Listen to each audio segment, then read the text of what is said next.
If that flashlight had gone out, I might not be here telling this story today. In 2013, my friends and I got lost in sealed underground caves near St. Petersburg, Russia.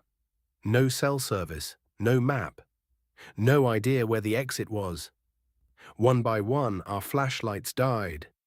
When only one was left, we understood something very clearly.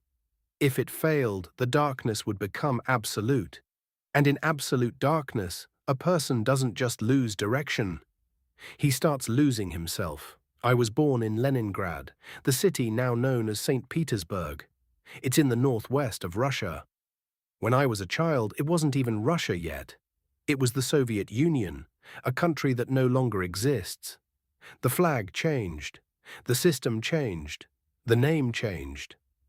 But nature didn't. And some memories don't either. Not far from the city are the Sablino caves. In the 19th century, quartz sand was mined there for glass production. Over time, the mines became miles of underground tunnels. A natural labyrinth carved through soft sandstone. The official entrances were sealed. The area was considered dangerous. People had gotten lost there before. Some of them were never found. In the summer of 2013, we decided to go, just for a walk. A little adrenaline, a little curiosity, and a little overconfidence. At first, everything felt harmless.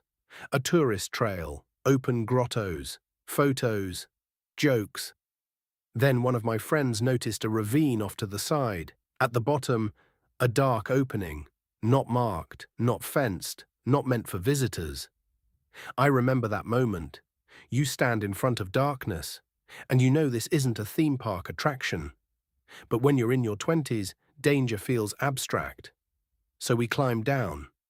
The passage was narrow, sand crumbled under our boots. When I squeezed inside, the daylight behind us faded, and then disappeared completely. Only a dark tunnel ahead. The air was cold, damp.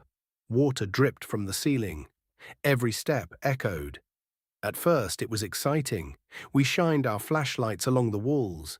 We imagined the workers who carved these tunnels more than a century ago. Then the tunnels began to split more often.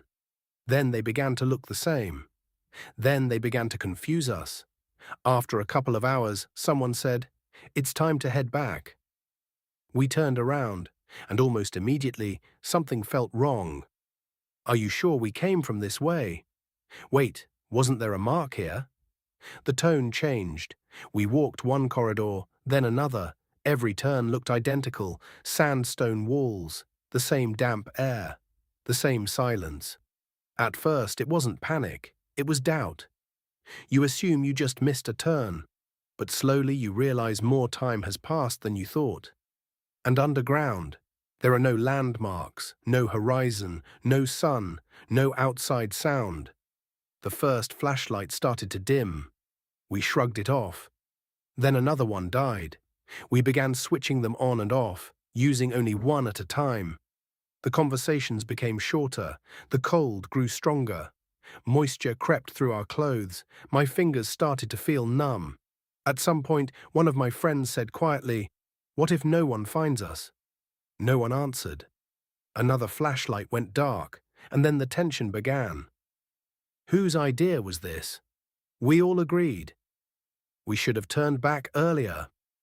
It wasn't really an argument. It was fear, trying to escape. When only one flashlight remained, silence took over. It was an AlpsWolf flashlight. We had bought it just days before the trip. At the time, it was just another piece of gear. Now it was the thin line between light and total darkness. If it failed, we wouldn't even see our own hands. I found myself listening to it. Not our footsteps, not our breathing. The flashlight. Was the beam steady? Was it flickering? Was it getting weaker? In complete darkness, your mind starts playing tricks on you. The walls feel closer. The air feels thinner.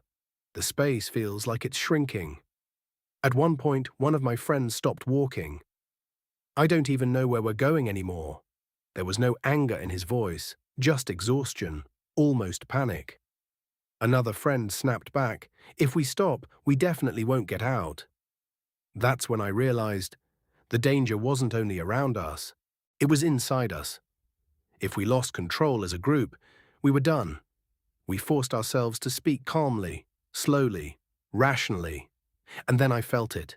The slightest movement of air against my face. At first, I thought I imagined it. I stopped, raised my hand. Yes, a faint current. In a sealed cave system, moving air means one thing. Somewhere, there's an opening. We began walking in that direction, step, another step. The flashlight kept working. The beam was steady, strong, but then it flickered. Just slightly, not off, just a tiny drop in brightness. Everything inside me tightened. No one said it, but we all thought the same thing. Not now. The tunnel started to slope upward. It narrowed. We had to turn sideways to move. Ahead of us, the darkness looked different. Not brighter, just thinner. I turned the flashlight off, total blackness, and in that blackness, the faintest natural glow. I turned it back on. We moved faster, a few more steps, and there it was, real daylight. We crawled out through a narrow opening, almost on our knees. When I saw the sky, it didn't look real. The sun was painfully bright. The air felt unbelievably clean. None of us spoke for several minutes, because we all understood how differently it could have ended. In 2014, I moved to the United States. A new life, a new language, a new continent. The cave incident slowly became just a memory. But recently I saw an AlpsWolf flashlight for sale. Of course, it's not the same model from 2013. Back then, ours was an earlier version, simple, solid, reliable. What they make now is a next-generation design. More refined, more advanced, clearly developed further over the years. In a way, it's the descendant of the flashlight that guided us out. When I held it in my hand, I remembered the cold, the silence, and that moment, when the darkness became thinner. I bought it, not just as a tool, but as a reminder that sometimes a single working source of light can change the entire outcome of a story.